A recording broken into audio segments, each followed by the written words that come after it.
Hello ಸ್ನೇಹಿತರೆ, ನಾವು ಇದನ್ನ CSS ಅಲ್ಲಿ ಕಲಿಯಕ್ಕೆ ಹೋಗ್ತಿರೋ ವಿಷಯ ಏನಪ್ಪಾ ಅಂತಂದ್ರೆ ಮಿನಿಮಮ್ ಹೈಟ್ ಹಾಗೂ ಮ್ಯಾಕ್ಸಿಮಮ್ ಹೈಟ್ ಅಂತೇಳಿ ಈ ಸ್ಟೈಲ್ ನ ಯಾವ ರೀತಿ ಯೂಸ್ ಮಾಡೋದು ಅಂತೇಳಿ ನಾವು ಪ್ರಾಕ್ಟಿಕಲ್ ಆಗಿ ನೋಡ್ಕೊಳ್ಳೋಣಂತೆ.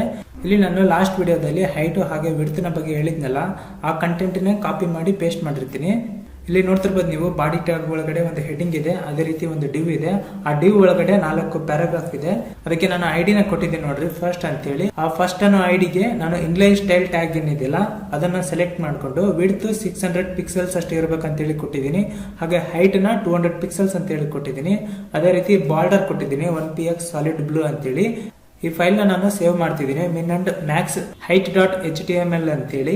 ಹಾಗೆ ಆ ಫೋಲ್ಡರ್ ಅಲ್ಲಿ ಈ ಫೈಲ್ ನ ಓಪನ್ ಮಾಡಿದ್ರೆ ಇಲ್ಲಿ ನೋಡ್ತಿರ್ಬೋದು ನೀವು, ಮೇಲ್ಗಡೆ ಒಂದು ಹೆಡಿಂಗ್ ಇದೆ, ಅದೇ ರೀತಿ ಇಲ್ಲಿ ಡಿವ್ದು ಕಂಟೆಂಟ್ ಇದೆ. ಇಲ್ಲಿ ಒಂದು ಬಾರ್ಡರ್ ಕೂಡ ಕ್ರಿಯೇಟ್ ಆಗಿದೆ ಅಲ್ಲ. ಇಲ್ಲಿ ನಾನು ಈ ಡಿವ್ಗೆ 200 ಪಿಕ್ಸೆಲ್ಸ್ ಅಷ್ಟು ಹೈಟ್ ಇರಬೇಕು ಅಂತೇಳಿ ಕೊಟ್ಟಿದ್ದೆ. ಆದ್ರೆ ಈ ಕಂಟೆಂಟ್ ಅನ್ನೋದು 200 ಪಿಕ್ಸೆಲ್ಸ್ ಗಿಂತ ಜಾಸ್ತಿನೇ ಇರೋದ್ರಿಂದ ಇದು ಓವರ್ಫ್ಲೋ ಆಗಿದೆ.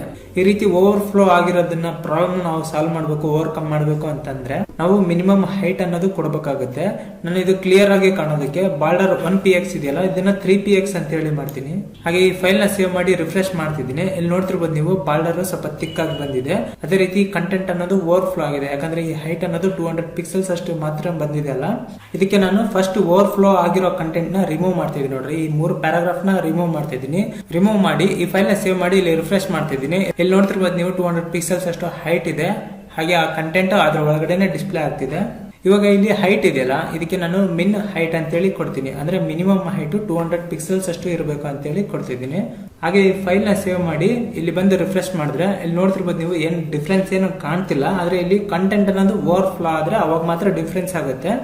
ಇಲ್ಲಿ ನಾನು ಒಂದು 4-5 ಪ್ಯಾರಾಗ್ರಾಫ್ ನ ಡೂಪ್ಲಿಕೇಟ್ ಆಗಿ ಕ್ರಿಯೇಟ್ ಮಾಡ್ತೀನಿ. ಹಾಗೆ ಈ ಫೈಲ್ ನ ಸೇವ್ ಮಾಡಿ ಇಲ್ಲಿ ರಿಫ್ರೆಶ್ ಮಾಡಿದ್ರೆ ಇಲ್ಲಿ ನೋಡ್ತಿರ್ಬೋದು ನೀವು, ಈ ಕಂಟೆಂಟ್ ಅನ್ನೋದು ಓವರ್ಫ್ಲೋ ಆಗಿಲ್ಲ, ಅಂದ್ರೆ ಆ ಹೈಟ್ ಒಳಗಡೆನೆ ಬಂದಿದೆ. ಹಾಗೆ ಇಲ್ಲಿ ನಾನು ಒಂದು 3 ಲೈನ್ ನ ಡಿಲೀಟ್ ಮಾಡ್ತಿದ್ದೀನಿ. ಹಾಗೆ ಈ ಫೈಲ್ ನ ಸೇವ್ ಮಾಡಿ ಇಲ್ಲಿ ಬಂದು ರಿಫ್ರೆಶ್ ಮಾಡಿದ್ರೆ ಆ ಕಂಟೆಂಟ್ ಅನ್ನೋದು ಆ ಹೈಟ್ ಒಳಗಡೆನೆ ಇದೆ.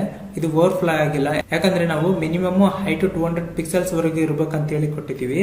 ಅದೇ ರೀತಿ ಮಿನಿಮಮ್ 200 ಪಿಕ್ಸೆಲ್ಸ್ ವರೆಗೂ ಇರುತ್ತೆ. ಕಂಟೆಂಟ್ ಏನಾದರೂ ಹೆಚ್ಚಿಗೆ ಆದ್ರೆ ಆ ಹೈಟ್ ಅನ್ನೋದು ಏನಿದೆಯಲ್ಲ ಅದು ಎಕ್ಸ್ಪೆಂಡ್ ಆಗ್ತಾ ಹೋಗುತ್ತೆ. ಹಾಗೆ ನಾವು ಮ್ಯಾಕ್ಸಿಮಮ್ ಹೈಟ್ ಅನ್ನೋ ಸ್ಟೈಲ್ ಯಾವ ರೀತಿ ವರ್ಕ್ ಆಗುತ್ತೆ ಅಂತ ಹೇಳಿ ನೋಡೋಣ. ಇಲ್ಲಿ ನಾನು ಈ 3 ಪ್ಯಾರಾಗ್ರಾಫ್ ನ ಡಿಲೀಟ್ ಮಾಡ್ತಿದ್ದೀನಿ. ಹಾಗೆ ಇದನ್ನ ಸೇವ್ ಮಾಡ್ತೀನಿ. ಅದೇ ರೀತಿ ಇಲ್ಲಿ ನಾನು ಮ್ಯಾಕ್ಸ್ ಹೈಟ್ ಅಂತೇಳಿ ಕೊಡ್ತೀನಿ. ಅಂದ್ರೆ ಮ್ಯಾಕ್ಸಿಮಮ್ ಹೈಟ್ ಇಷ್ಟುವರೆಗೆ ಇರಬೇಕು ಅಂತೇಳಿ ಅರ್ಥ. ಅದು 500 ಪಿಕ್ಸೆಲ್ಸ್ ಅಂತ ಹೇಳಿ ಕೊಟ್ಟಿದ್ದೀನಿ. ಹಾಗೆ ಈ ಫೈಲ್ ನ ಸೇವ್ ಮಾಡಿ ಇಲ್ಲಿ ರಿಫ್ರೆಶ್ ಮಾಡಿದ್ರೆ ಇಲ್ಲಿ ನೋಡ್ತಿರ್ಬೋದು ನೀವು, ಕಂಟೆಂಟ್ ಅನ್ನೋದು ಓವರ್ಫ್ಲೋ ಆಗಿಲ್ಲ, ಯಾಕಂದ್ರೆ ನಾನು ಮ್ಯಾಕ್ಸಿಮಮ್ ಹೈಟ್ 500 ಪಿಕ್ಸೆಲ್ಸ್ ಅಂತ ಹೇಳಿ ಕೊಟ್ಟಿದ್ದೀನಲ್ಲ, ಇದು 500 ಪಿಕ್ಸೆಲ್ಸ್ ಗಿಂತ ಇನ್ನೂ ಕಡಿಮೆ ಇದೆ. ಇನ್ನು ನಾನು ಕಂಟೆಂಟ್ ನ ಜಾಸ್ತಿ ಮಾಡ್ತೀನಿ. ಇಲ್ಲಿ ಇನ್ನೊಂದ್ 2 ಲೈನ್ ನ ಜಾಸ್ತಿ ಮಾಡ್ತೀನಿ ನೋಡ್ರಿ. ಹಾಗೆ ಈ ಫೈಲ್ ನ ಸೇವ್ ಮಾಡಿ ರಿಫ್ರೆಶ್ ಮಾಡ್ತಿದ್ದೀನಿ. ಇಲ್ಲಿ ನೋಡ್ತಿರ್ಬೋದು ನೀವು, ಕಂಟೆಂಟ್ ಅನ್ನೋದು ಓವರ್ಫ್ಲೋ ಆಗಿದೆ, ಯಾಕಂದ್ರೆ ನಾನು ಮ್ಯಾಕ್ಸಿಮಮ್ ಹೈಟ್ 500 ಪಿಕ್ಸೆಲ್ಸ್ ವರೆಗೂ ಇರ್ಬೇಕಂತ ಹೇಳಿ ಕೊಟ್ಟಿದ್ದೀನಿ. ಆ 500 ಪಿಕ್ಸೆಲ್ಸ್ ಆದ್ಮೇಲೆ ಏನ್ ಬರುತ್ತಲ್ಲ ಆ ಕಂಟೆಂಟ್ ಅನ್ನೋದು, ಅದು ಓವರ್ಫ್ಲೋ ಆಗ್ಬಿಡುತ್ತೆ. ಅಂದ್ರೆ ಅದು ಆ ಹೈಟ್ ಇಂದ ಎಕ್ಸ್ಪೆಂಡ್ ಆಗುತ್ತೆ. ಈ ರೀತಿ ಎಕ್ಸ್ಪೆಂಡ್ ಆಗೋದನ್ನ ನಾವು ಕಂಟ್ರೋಲ್ ಮಾಡೋದಕ್ಕೆ ಮಿನಿಮಮ್ ಹೈಟ್ ಅಂತ ಮಾತ್ರ ಕೊಟ್ರೆ ಸಾಕು. ಅಥವಾ ನಾವು ಈ ಓವರ್ಫ್ಲೋ ಆಗೋ ಕಂಟೆಂಟ್ ನ ಹೈಡ್ ಕೂಡ ಮಾಡಬಹುದು.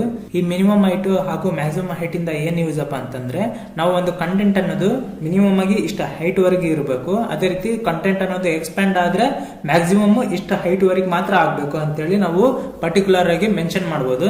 ಸರಿ ಸ್ನೇಹಿತರೆ, ನಿಮ್ಗೆ ಈ ಮಿನಿಮಮ್ ಹೈಟ್ ಹಾಗೆ ಮ್ಯಾಕ್ಸಿಮಮ್ ಹೈಟ್ ಕಾನ್ಸೆಪ್ಟ್ ಕ್ಲಿಯರ್ ಆಗಿದೆ ಅನ್ಕೊಂತೀನಿ. ನಾನು ಮುಂದಿನ ವಿಡಿಯೋದಲ್ಲಿ ಮಿನಿಮಮ್ ವಿಡ್ತ್ ಹಾಗೆ ಮ್ಯಾಕ್ಸಿಮಮ್ ವಿಡ್ತ್ ಬಗ್ಗೆ ಹೇಳ್ಕೊಡ್ತೀನಿ ಅಂತೆ. ಈ ವಿಡಿಯೋ ನಿಮ್ಗೆ ಇಷ್ಟ ಆಗಿದ್ರೆ ಲೈಕ್ ಮಾಡಿ. ಹಾಗೂ ನಾನು ಮುಂದಿನ ವಿಡಿಯೋದಲ್ಲಿ ಬರ್ತೀನಿ ಸ್ನೇಹಿತರೆ. Thank you very much.